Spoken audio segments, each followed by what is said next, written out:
Hi masters, hi friends. ముందుగా అందరికీ నా యొక్క హృదయపూర్వక నమస్కారాలు తెలియజేస్తున్నాను. స్వాధ్యాయం బుక్ రీడింగ్లో భాగంగా యోగులతో నా ఆత్మకథ పుష్పప్రకాష్ అత్యం గారిచే రాయబడినటువంటి పుస్తకం నుంచి ఎంతో అద్భుతమైన చక్కటి జ్ఞానాన్ని తీసుకుంటున్నాం కదా. సో మరి ఈరోజు అందరూ సిద్ధంగానే ఉన్నారా? మరి ఇంకా మరింత జ్ఞానాన్ని తీసుకుంటూ ఆధ్యాత్మిక ప్రయాణంలో ఎంతో ముందుకి సాగాలని ఆశిస్తూ సెక్షన్ స్టార్ట్ చేసుకుంటున్నాను. మరి చక్కగా అందరూ ధ్యానంలో ఉంటూ ఈ జ్ఞానాన్ని తీసుకోవాల్సిందిగా కోరుకుంటున్నాను. మరి అందరు సిద్ధమైన ధ్యానానికి చక్కగా ఉన్న చోటనే స్థిరమైన సుఖ ఆసనంలో కూర్చోండి. వేళ్ళల్లోకి వేళ్ళు పెట్టుకోండి. మీ రెండు కాళ్ళను కూడా క్రాస్ చేసుకోండి. రెండు కళ్ళను క్లోజ్ చేసుకొని దీర్ఘ శ్వాసని తీసుకోండి. నిదానంగా శ్వాసని బయటికి వదిలివేయండి. మరొక్కసారి దీర్ఘ శ్వాసని తీసుకోండి. నిదానంగా శ్వాసని బయటికి వదిలివేయండి. ఇంకొకసారి దీర్ఘ శ్వాసని తీసుకోండి.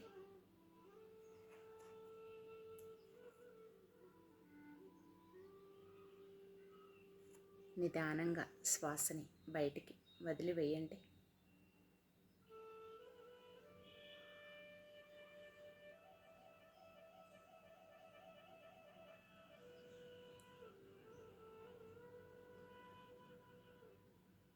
సహజంగా జరిగేటటువంటి శ్వాసని గమనిస్తూ శ్వాసతో అనుసంధానం అవుతూ అంతరంగంలోనికి ప్రయాణించండి. My dear masters and my dear friends.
Okay, my dear masters and my dear friends, చక్కగా అందరూ కూడా సెక్షన్ కంప్లీట్ అయ్యే వరకు కళ్ళు తెరవకుండా చక్కగా ధ్యానంలో ఉంటూ ఈ జ్ఞానాన్ని స్వీకరించవలసిందిగా మనస్ఫూర్తిగా కోరుకుంటూ సెక్షన్ని స్టార్ట్ చేస్తున్నాను.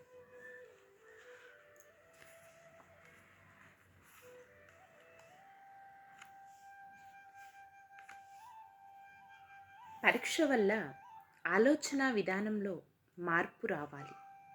2014.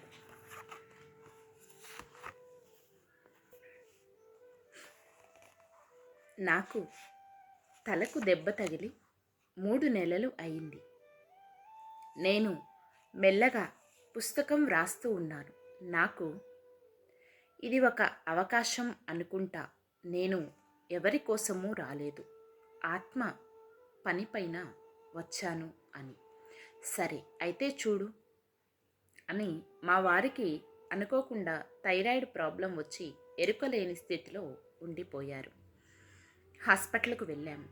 ధ్యానం చేస్తున్నారు, కానీ నాకేమీ బాగవుతుంది అని గట్టి నమ్మకం లేదు. కానీ రాత్రి అంతా మంచం మీద కూర్చొని ధ్యాన స్థితిలో ఉన్నారు. అక్కడ థైరాయిడ్ ఇన్ఫెక్షన్ అయ్యింది. 2 రోజులు అడ్మిట్ కావాలి అన్నారు డాక్టర్. ధైర్యంగా అయితే ఉన్నాను. కానీ ఏమిటి పత్రి గారు భౌతికంగా గమనించు కొన్ని రోజులు అన్నారు కదా అనుకున్నాను. మా వారిని ఐసీయూలో పెట్టారు. అప్పుడు ఒక ఆలోచన, నేను ఇంకా సరిగ్గా సెట్ కాలేదు, ఏమిటి పరీక్ష అని. మరుసటి రోజు మా బావగారు కొడుకు చనిపోయాడు. తికమక, సరిగ్గా ఆలోచించలేకపోతున్నాను. వెంటనే ప్రభా మేడం 2 కొడుకులు వచ్చి, మేము చూసుకుంటాము, నీవు ఇంటికి వెళ్ళు అన్నారు. సరే అని ఇంటికి వెళ్ళి పూర్తిగా నాలోకి వెళ్ళి, ఇది అవసరమా, మా ఇద్దరి నిర్ణయం ఏమిటి అని ఇంతకు ముందు 300 ఏళ్ల క్రిందటి మా వారు ఉన్న లెవెల్కి వెళ్ళాను. కృత్రిమ భావాలు అని నాలో నేను ఉండటం నేర్చుకున్నాను. ఈసారి అలా కాదు, అతను ఉన్న గెలాక్సీకి వెళ్ళాలి. మేము ఇద్దరము గ్రహాల నుంచి వచ్చింది ఇందుక అనుకున్నాను. కొద్దిగా అలజడి. ఇక్కడ విశ్వానికి వర్క్ చేస్తాము అని డిజైన్ చేసుకొని మరీ ఎందుకు ఇలా అనుకుంటూ, మనకు తెలుసు ఈ తలంలో కలవలేదు అంటే మళ్ళీ అయినా కలిసే అవకాశాలు తక్కువ. అలాంటప్పుడు నా పని పూర్తి అయ్యేదాకా పుస్తకం రాసేంత వరకు ఎలాంటి ఇబ్బంది కలగరాదు. దానికి నాకు విశ్వం సహకరించాలి అని ఆలోచన విడుదల చేశాను. తరువాత నా కన్నవారే ఆరోగ్యంగా ఉన్నారు. ఎలాంటి ప్రాబ్లం లేకుండా వారు తిరిగి భూమి మీదకు వస్తే జ్ఞానం పంచాలి అనుకున్నాను.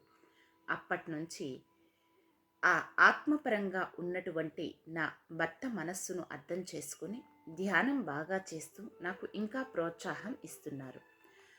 మా ఇద్దరిలోనూ చాలా చేంజ్. ఎవరి వర్క్ వారిది. ఎంత అవసరమో అంత మాట్లాడటం, ఎంతో ఆనందంగా జీవించాలి అనేది లక్ష్యంగా పెట్టుకొని బయట మార్చటమే కాదు, మన ఇంటిలో కూడా పూర్తి ఆధ్యాత్మికంగా జీవించాలి అని మనమే నిర్ణయించుకోవాలి. ఇంతకుముందు మా వారికి ఏమన్నా చెప్పాలంటే నాలో భయం ఉండేది. కానీ ఇప్పుడు భక్తితో కూడిన ప్రేమతో ఓపెన్గా చెప్పేస్తున్నాను. మనకు సరి అయిన ఆలోచనలే వస్తాయి. వారిలో కూడా అదే ఆలోచన. ప్రతి ఒక్కరూ ఆత్మస్వరూపులే కదా. మరి అందరిలోనూ మనం ఉండాలి అంటే అంతా మనమే కదా. ఎంతోమంది అంటుంటారు, మేడం మా ఇంట్లో ఇలా ఉంది ఎలా అని. మార్పు అనేది మన చేతులలోనే ఉంది అని తెలియచేయటానికే ఇదంతా జరిగింది. చివరికి ఏది మనది కాదని తెలుసు. అనంతమైన కాంతులే మనం అని తెలుసుకోవాలి. అదే మన ధ్యేయం కూడా. చాలా అలజడి మొదలైతే అంతరంగం ఇలా అంది,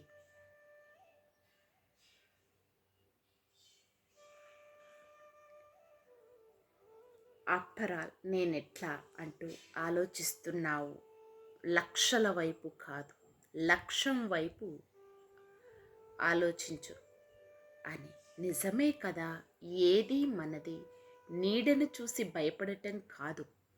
మనం చెయ్యవలసినది ఒక ఆత్మ ఆనందంగా ఉండాలంటే ధైర్యాన్ని కోల్పోకూడదు.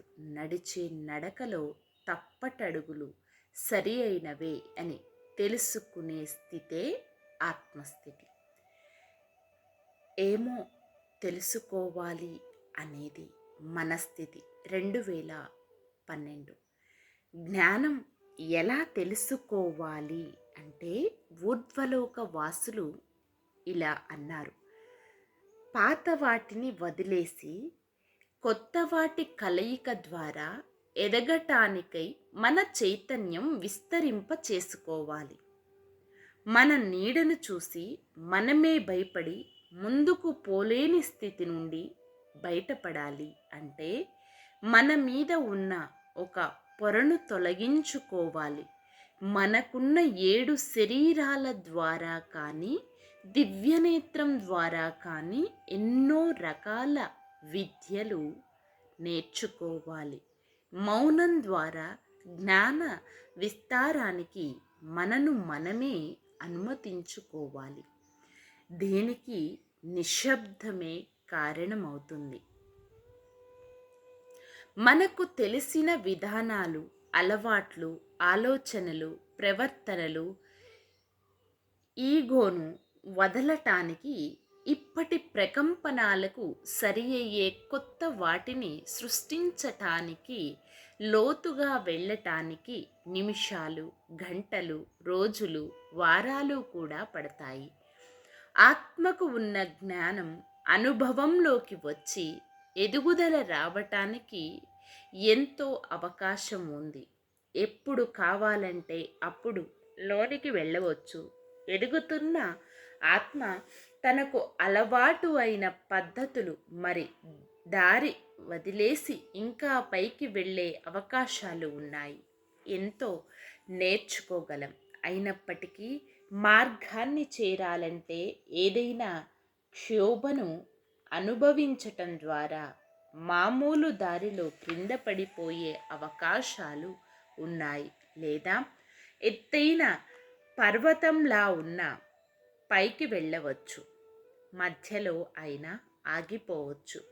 అలా అని మనం ఏదో కోల్పోయామని బాధపడవలసిన పని లేదు. గురువుల ద్వారా కొంత తెలుసుకున్నాము. నేను ఇంకా నేర్చుకోవాలని ఆలోచన రావాలి. ఇంకా ఎక్కువ ఎరుక పెంచుకుంటూ పోవాలి. స్థిరత్వాన్ని పొందగలిగినప్పుడు ఎత్తైనదైనా కష్టం అనిపించదు. శూన్యంలో ఉన్నప్పుడు అనుభవం ఒకేలా అనిపిస్తుంది. మన వ్యక్తిత్వాన్ని కోల్పోయి పూర్ణాత్మ స్థితి మార్గదర్శకత్వానికి ఎప్పుడైతే వస్తామో అప్పుడు పూర్ణాత్మ కొత్తగా జన్మిస్తుంది. నేను కూర్చొని ఆలోచిస్తూ మీ ప్రేమకు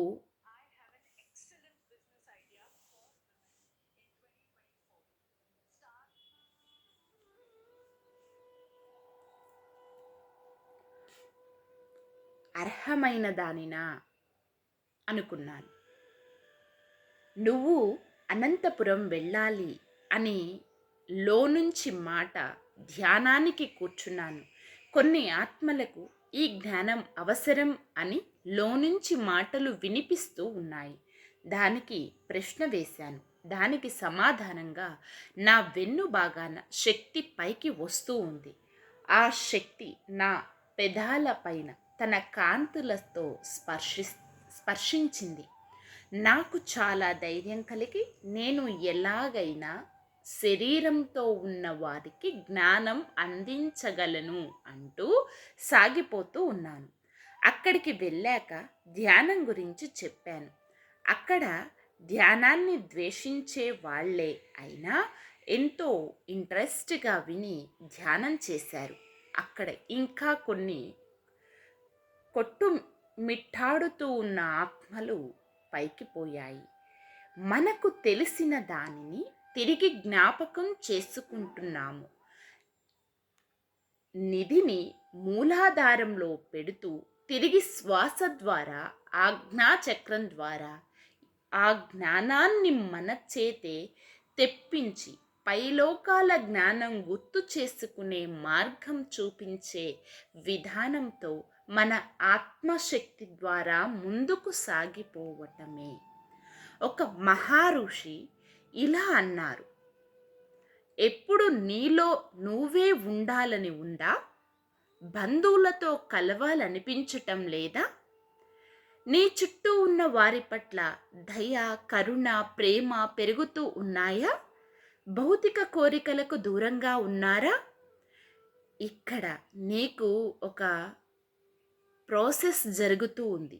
నీ ఆరా ఇతరుల ఆరాతో కలపబడి ఉంటుంది. ఒక పరిధిలో ఇతరుల శక్తి నుంచి మీ ఆరాను స్వచ్ఛంగా ఉంచుకునే ప్రకంపనను పెంచుకుంటూ ఉంటారు. ఇతరులతో కలిసినప్పుడు కూడా నేను ఒంటరిగా ఉన్నాను అనుకుంటూ ఉంటారు. దీనికి కారణం గాఢంగా పూర్ణాత్మతో అతుక్కుపోవటమే. మధ్యలో పుస్తకం చదవాలి, లాప్సింగ్ రాంపా 2012-13. ఈ మాస్టర్ గురించి తెలుసుకోవాలని ఇష్టపడ్డాను. నా దగ్గర పుస్తకం ఉన్నా అన్నీ నేను ముందే చూశాను కదా, దీనిలోనివి నాకు తెలుసు అనుకునేదాన్ని. కానీ పుస్తకాలు ఎంత ముఖ్యమో ఇప్పుడు తెలుస్తూ ఉంది. అన్నీ నాకు తెలుపుతున్నారు అనే ఆలోచన నుంచి ఇంకా ఎంతో తెలుసుకోవాలి అనే ఆలోచనే ఎక్కువ అయింది.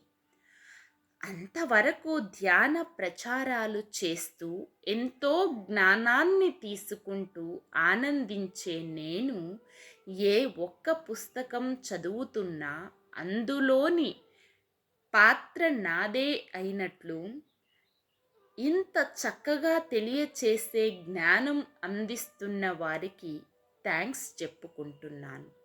రాంపా గారి పుస్తకం ప్రతి ఒక్కరికి చదవమని అప్పట్లో చెప్పేదాన్ని. పుస్తకం చదివేవారు వెంటనే మా ఇంటికి వచ్చి, మేడం మా ఇంట్లో ఎవరో తిరుగుతున్నారు, ఎన్నో శబ్దాలు చేస్తున్నారు, ఎన్నో చెప్పి భయపడేవారు. నేను మరి వారింటికి వెళ్ళి ధ్యానం చేస్తే అక్కడ మాస్టర్ ఇలా చెప్పారు, ఎవరు ఈ పుస్తకం చదువుతున్నా నేను వారి దగ్గరలో ఉంటూ సందేశాలు ఇవ్వటానికే వస్తే మీరిలా భయపడితే ఎలా? ఈ పుస్తకం చదివే వారి దగ్గరికి వస్తూ ఉంటాను, గుర్తు చేస్తూ ఉంటాను అన్నారు. ఈ విషయం తెలిసిన తరువాత అందరూ కూడా ఎంతో ఇష్టంగా అనుభవాలు చెప్పేవారు. నేను వ్రాస్తున్నంతసేపు ప్రతి ఒక్క మాస్టర్ ఎంత తపనతో వారి సందేశాలు ఇచ్చి ఉంటారు అనుకుంటూ వ్రాస్తున్నాను. భూమిపైన ఉన్న మనకు వారి సహాయం ఎంత అవసరమో చూడండి. గురువుగారు మీకు నచ్చినట్లుగా జీవిస్తూ మీ ధ్యాన పయనాన్ని సాగించండి అన్నారు కదా. కొత్తగా చనిపోయిన వారి సమాధులను గమనించినట్లయితే మనం దివ్య దృష్టి ద్వారా తెలుసుకోవచ్చు. నేను మాత్రం సూక్ష్మ శరీర యానం ద్వారానే కుళ్ళిపోయిన శరీరాల శక్తి, కుళ్ళిపోయిన శరీరాల నుంచి బయటికి రావటం చూశాను. భౌతిక శరీరం ఇంటిలోనే ఉంటుంది, సూక్ష్మ శరీరం మాత్రమే బయటికి వెళ్ళేది అని తెలుసుకొని వారికి జ్ఞానం అందాలంటే ఏం చెయ్యాలి, తిరిగి భూమి మీదకు వచ్చి నేర్చుకోవాలి అని గురువులు తెలుపుతున్నారు.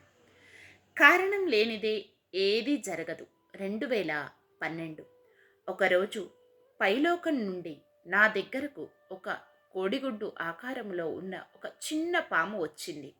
ఇద్దరు మాస్టర్స్ ఎంతో కాంతిగా ఉన్నారు. వారు తమ చేతిలోకి ఒక చిన్న పామును ఆహ్వానించారు. అది వారి చేతుల్లోకి వచ్చింది. తిరిగి మరి కోడిగుడ్డు లాంటి పొరలోకి వెళ్ళిపోయింది. నువ్వు తీసుకో అన్నారు ఆ మాస్టర్. నాకు భయం. అయినా మీరు చెప్పారు కదా, తీసుకుంటాను అని తీసుకున్నాను. మరుసటి రోజే నాకు సర్పపుండు అయ్యింది. నేను ఒకటే అన్నా, వచ్చిన ప్రదేశంలో ప్రేమ ఎనర్జీ నింపిపో అని. నిన్ను నేను ప్రేమగా చూసుకోవాలంటే ఏం చెయ్యాలి అని ధ్యానానికి కూర్చుంటే ఒక జన్మలో నేను బ్రతకటం కోసం తనను చంపుతున్నా వదిలేసి వచ్చాను. అందుకే అది కూడా నీకు అడ్డుకోకుండా తొలగించబడుతుంది అన్నది.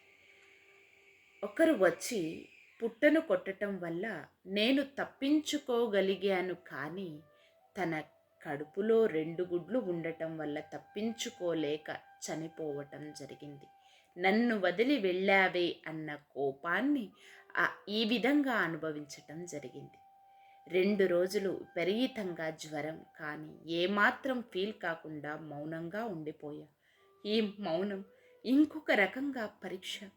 అంతరం నుండి నీవు అవధూత అవుతావా, మౌనంగా ఉంటావా అని.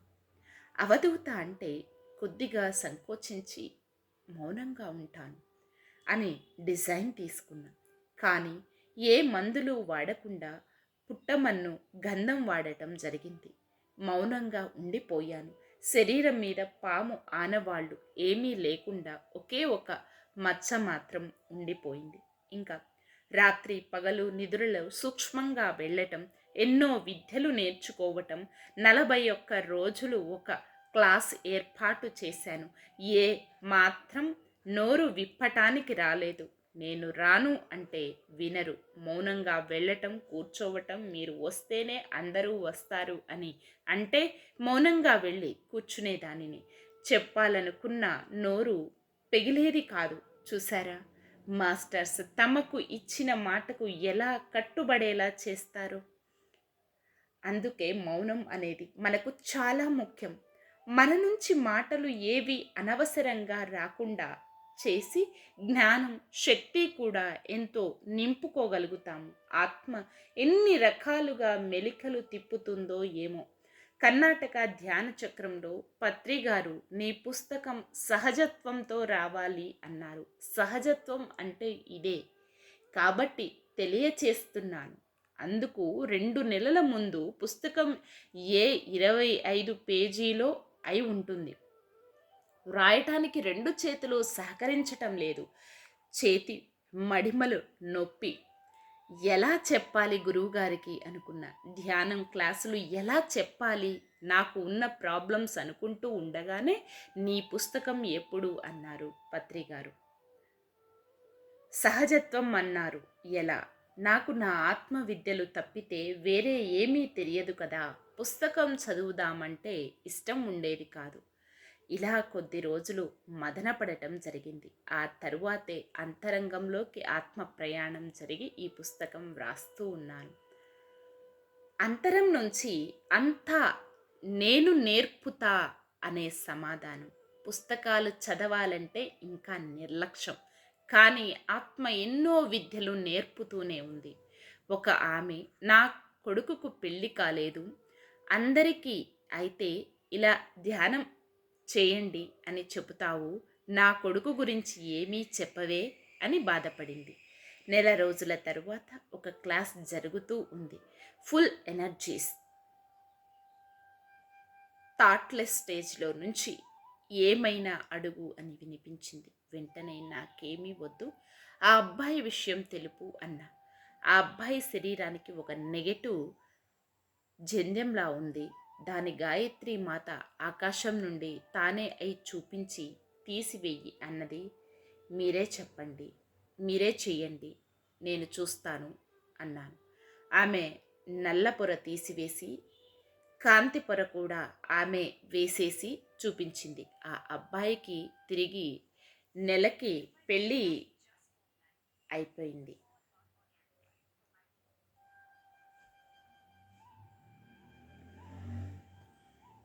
ఇక్కడ అంతా మనమే అయిపోయి అది చూడగలగటం జరుగుతుంది. అందుకే పత్రి గారు మనం సాధించలేనిదంటూ ఏమీ లేదు అని చెబుతుంటారు. మీకు ఉన్న సమస్యలను మీరే పరిష్కరించుకునే మార్గమే ధ్యానం. ముందు జాగ్రత్తలో నేను 2013 నాకు తెలియకనే రోజుకు ఎంతసేపు ధ్యానం చేసినా ఇంకా చెయ్యాలి అనే ఆలోచన వచ్చేది. పని ముగించుకోవటం, ఎక్కడికి వెళ్లకుండా 6 నెలలు ధ్యానం చేశాను. చూసారా, ఆత్మరక్షణ మన పైన ఉంది. మన అందరికీ తెలుసు నేను అనేది ఆత్మ అని. శరీరం ఉన్న శరీరాన్ని వదిలిన వాళ్లకు ఖండయోగం గురించి తెలియచెప్పాలి. ఆత్మ తీసుకున్న నిర్ణయం నిన్ను ప్రతిక్షణం ధ్యానంలో ఉంచేదే. అందుకే ఇంకా ఇంకా శ్రద్ధ పెంచుతూ మరిపించేది. అందుకే రాత్రి పడుకున్న 2 గంటలకు మేలుకువతో ఉండేలా చేసి నా శరీరము రోమం నుంచి తెల్ల కణాలు కుప్పలా పడటం, ఆ హీలింగ్ అనుభవం చూశా. దానికి తగ్గట్టు ఆనందం చూశాను. మాస్టర్ వచ్చి నువ్వు పడితే ఏమీ జరగకుండా ఎన్ని జాగ్రత్తలు తీసుకున్నానో చూడు, ఈ శరీరం నీకు అవసరం అన్నారు. ఇంకా చెప్తాను, వ్రాయి అంది ఆత్మ. ఈ శరీరాన్ని 5 పడగలతో వ్రాయి. సరే, వ్రాస్తాను. నా శిరస్సు భాగంలో శిరస్సు పైన 3 తలలు, చెవులు, రెండింటిపైన 2 పడగలు వేశాను. అప్పుడు పని పైలోకపు దివ్యకాంతుల నుంచి ఇప్పుడు భూమి మీద పని నాగలోకపు వాసులదే. కాబట్టి భూమి మీద శక్తులను మార్పు చేసే పని కూడా ఉంది. అందుకే ధ్యాన ప్రచారం చెయ్యాలి. ఈ భూమిపైన గోల్డెన్ ఎనర్జీ పంచే పని నీదే అంటూ పాముతో మొత్తం కండ ఎముకలు తీసివేసి క్రిస్టల్స్ మధ్యలో గోరోజనం నింపారు. ఇక్కడ పని చెయ్యవలసింది బ్రహ్మ కపాలం ఒక్కటే అని చెప్పారు. ఆ తరువాత నా యోని నుంచి పాలు, నిమ్మపండు రంగు ద్రవాలు భూమిపైకి ప్రవహించాయి. అప్పుడు నదిలోకి వెళ్ళాను. నేను సంపూర్ణంగా బంగారు శక్తితో ఉన్నాను. తలకు ఆస్ట్రల్ ఆపరేషన్ అయిన తరువాత నెల రోజులకు బొడ్డు దగ్గర కొంత దురద ఉండేది. ఏం నేర్చుకోవాలి? ప్రతి ఆత్మయోగి చిట్ట చివరకు చెయ్యాల్సిందే స్వశక్తి మీద, మన అంతరంగాలలో ఉన్న దివ్యత్వం మీద ఆధారపడటమే. అంతరంగములోనే అనన్యత్వాన్ని లేదా ఏకత్వాన్ని సాధించుకోవలసి వస్తుంది. ప్రతి ఆత్మ చైతన్యం సర్వం నేనే అని తెలుసుకుంటూ స్వరులకు జ్ఞానం అందించటానికే సర్వసంసిద్ధంగా ఉంటున్న వారికి అత్యంత విలువైన ఆత్మశక్తులు ఉంటాయి అని తెలుసుకోవటమే జ్ఞానం. ఆత్మ కాంతి తీగలాగా అందరిలో ఉంటుంది. ఆల్రెడీ మనమంతా పూర్ణాత్మలమే. అయినా తిరిగి మరి భూమినే ఎందుకు ఎంచుకున్నామంటే కర్మ అనేది ఎన్నో రకాలుగా ఉంటున్న ప్రేమ పంచుకోవటం, నేర్చుకోవటం కోసమే కాక భూమి ఆకర్షణ శక్తి ద్వారా మరీ మరీ రావాలి అని అనిపిస్తూ ఉంటుంది. ఒకానొక ఆత్మజ్ఞాని తాను రావాలనుకుంటే రాగలుగుతారు. స్వేచ్ఛాజీవి కదా.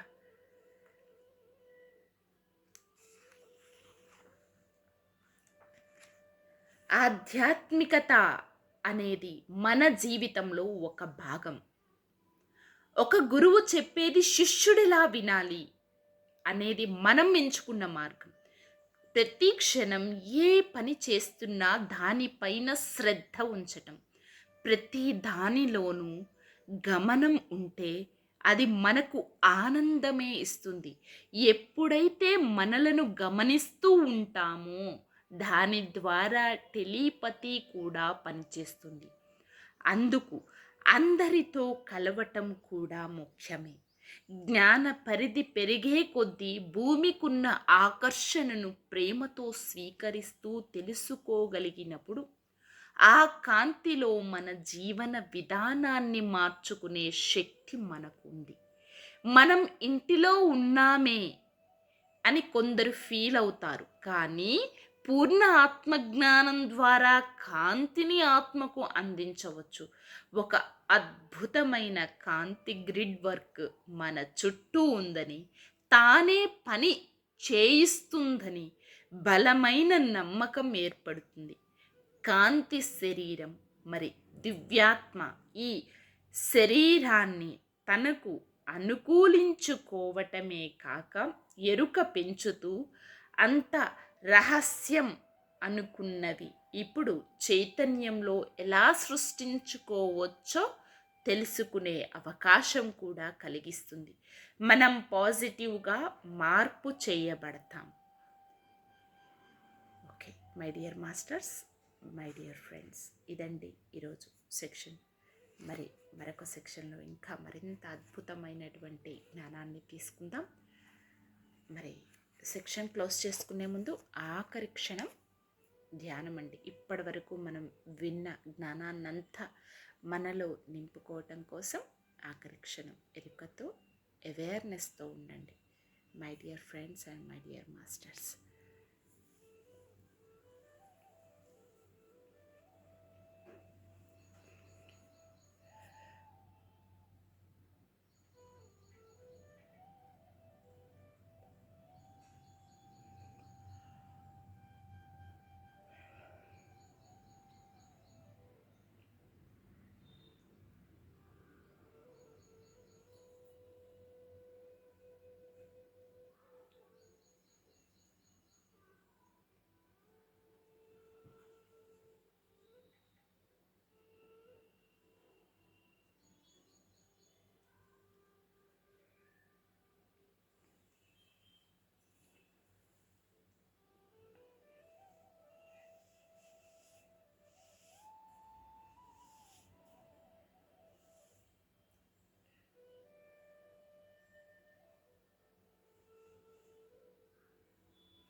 Okay my dear masters and my dear friends, ధ్యానం కంటిన్యూ చేసేవాళ్ళు చేయండి. మిగిలిన వాళ్ళు నిదానంగా సహజ స్థితికి వస్తూ మీ రెండు చేతులను విడతీస్తూ మీ కంటి మీద పెట్టుకోండి.